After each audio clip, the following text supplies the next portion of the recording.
Ce livre part d'un constat qui est que le système d'information du public est pénétré de stratégies manipulatoires. Et je pars du constat d'une enquête de l'Institut national de l'audiovisuel qui fait état d'une augmentation de 73% des faits divers dans les journaux télévisés en l'espace de 10 ans.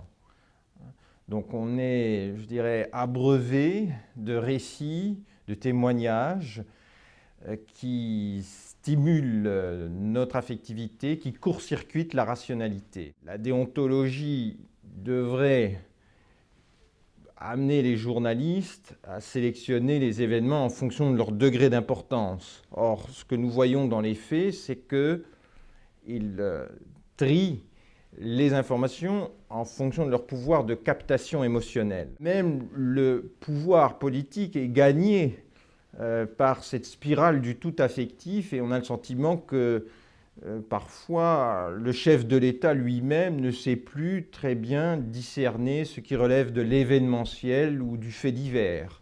J'en veux pour preuve une affaire qui avait défrayé la chronique en 2013 où l'on a vu le chef d'État interagir avec le particulier, une jeune adolescente, par caméra interposée, au risque d'ébranler les frontières symboliques, les repères institutionnels. Et je crois que cette affaire Leonarda, pour ne pas la nommer, est un peu emblématique d'un nouveau genre médiatique qui est la télé-réalité politique.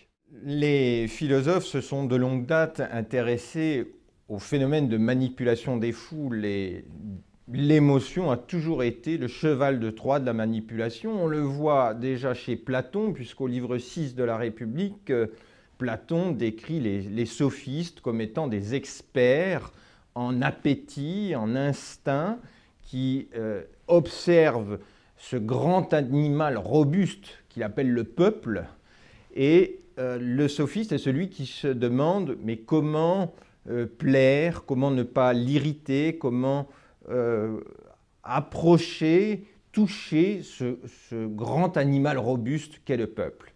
Et naturellement, on ne peut pas s'empêcher de penser aux journalistes de l'époque qui se posent les mêmes questions que les sophistes d'aujourd'hui. J'ai également observé que lorsque nous sommes sous l'emprise d'une émotion, nous arrivons à la déjouer par d'autres émotions. Mon idée est qu'on ne lutte pas contre les émotions par la volonté, la raison, le libre arbitre, etc., mais que ce sont plutôt les émotions elles-mêmes qui s'affaiblissent dans des jeux que j'essaye d'analyser, que j'appelle des révisions émotionnelles.